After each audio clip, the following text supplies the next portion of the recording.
Good afternoon, sir. How are you doing? I'm good. How are you? Oh, we're doing great, thanks. We're looking forward to this game in Kansas City. It's probably a national game of the week and stuff like that. Do you look at the Chiefs game as a measuring stick type of game, considering where they've been recently and being the champs 2 years ago? Not necessarily, because this team that they have now is differently than they've had in the past. They don't have the exact same players, therefore they don't have the exact same team. But offensively, they do have a really strong offense still. They're still putting up a lot of great numbers, and we have a really strong offense too. So definitely both offenses being on the same field, the same day, this would be something to look forward to for sure. Now, Amari, how much do you think it's stupid to play football when it's cold outside? Because I think, as a former incredible JV receiver, at least, varsity not as much, in college I was terrible, but even blocking in the cold sucks. How terrible is it to play football when it's cold outside? When it's cold, obviously, it depends on who you are. I'm from Miami, so I'm used to it being always hot, and I'm used to most of my football experiences have always just been when it's not cold. But as a football fan, you got fans from all over, hot, cold.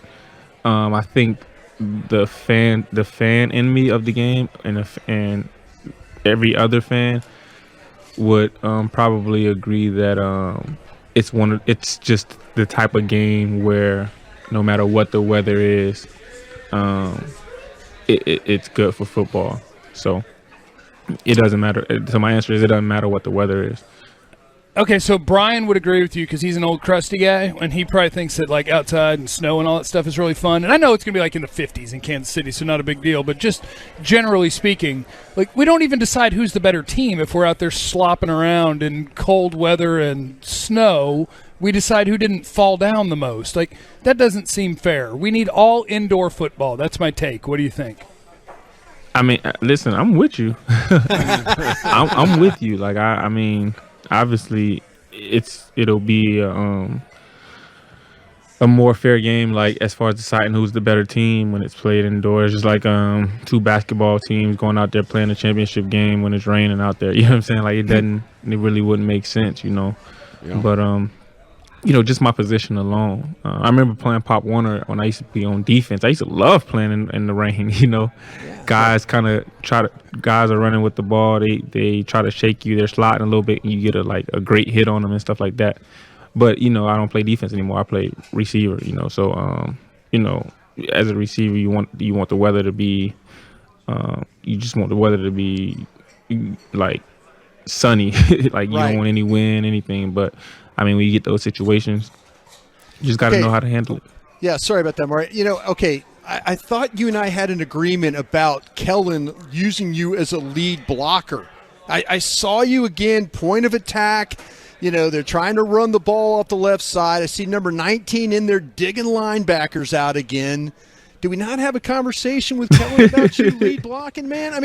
Seriously, I'm my star receiver is in there digging out Atlanta Falcon linebackers, and the ball's going right behind you, and I'm going, man, please don't let him get hurt in there doing that. But there you are, getting a helmet sticker, digging a linebacker out there. You need to talk to Kellen before this. Now, I don't know the game plan this week. They might need you to block you, and maybe you and Tyron get over there and kind of go shoulder to shoulder and kind of make things, in line. Yeah, make things happen. Let those backs cut behind your blocking right there, right? Listen, you gotta understand, as a play caller, you don't want to be predictable, right? You know what I mean? Sure. if I'm not in a game on those blocking, if Noah is always in the game on blocking plays and I'm always in on running, on passing plays, sure. Then how effective are those plays going to really be? Does it make you a little bit sad when they call one of those, though? Because you're oh, this is one of those keep them honest plays. Damn it. Nah, I actually like blocking. If I'm Oh, you're good at it. If I'm when I'm healthy, I actually like blocking. It's only like when I'm hurt, which I have been a lot this year, that I'm like, yeah, this can kind of compound my injury. Yeah. So going off of sounds from the sideline, they caught you and CD talking about it, and it sounded like you were in a little bit better condition as far as running with your health, and maybe Atlanta thought you guys were still compromised like the Denver game. Yeah, no, I felt great last game. I actually felt really good. I've been doing some extra things. I didn't catch the sounds of the sideline, so I don't know exactly what I said. But yeah, I remember telling CD that I felt good for sure. And you came out of that with momentum as far as getting to the next week, feeling just as good, if not better. Yeah. All righty. Love to hear that. It's Amari Cooper with us on your home of the Cowboys. Now, Amari, I don't think I've ever asked you about it like a specific opponent player before, but, there's lots of different ways we measure how good football players are, and one of them that people use is Pro Football Focus, and they have a corner on Kansas City named Rashad Fenton that I don't think a ton of people are familiar with. He's number 27, and they have him as their number 2 ranked corner in the league this year. So when you guys are watching tape, do you have anybody on the Chiefs that jumps out to you go, oh, crap, that guy's pretty darn good? Yeah, I mean, their DBs, I didn't think they were that good before I was watching the film, but they're real scrappy. They're real competitive.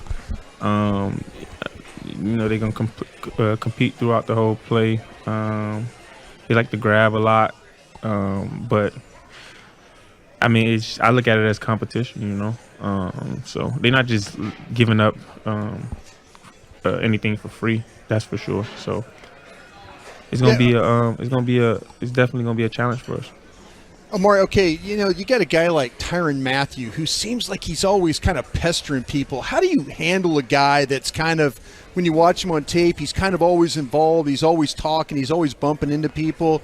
Do you kind of like, you kind of go say something to him early? Do you look for him and the kind of like, okay, I'm gonna get after you here early, kind of set the tone? When you got guys like that, how does Amari Cooper handle a guy like that?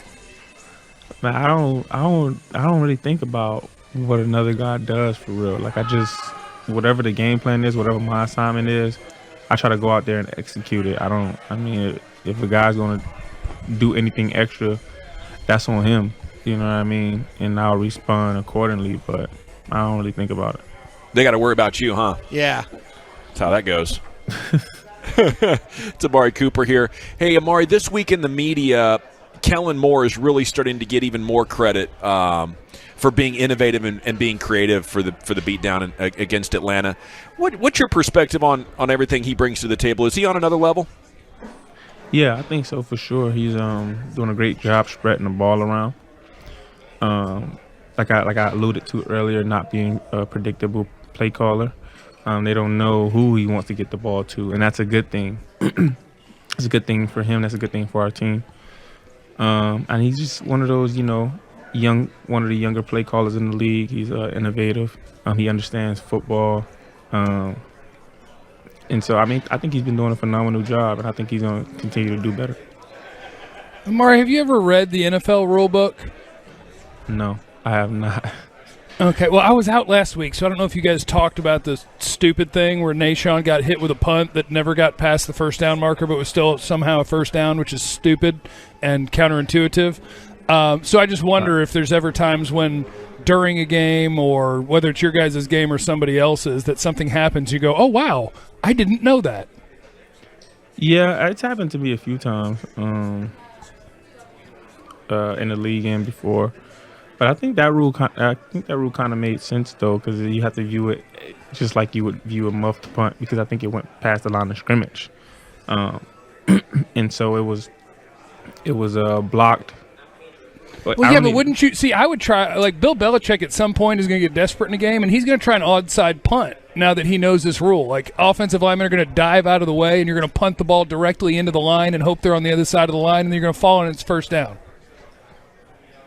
Yeah, so to be honest, I haven't really looked at the play, so I don't even remember what happened. I just remembered that we didn't come away with the ball. So I don't remember what happened, but if you view a muffed punt in the same light as you would view what actually happened on the play, which I didn't really see, it kind of makes sense.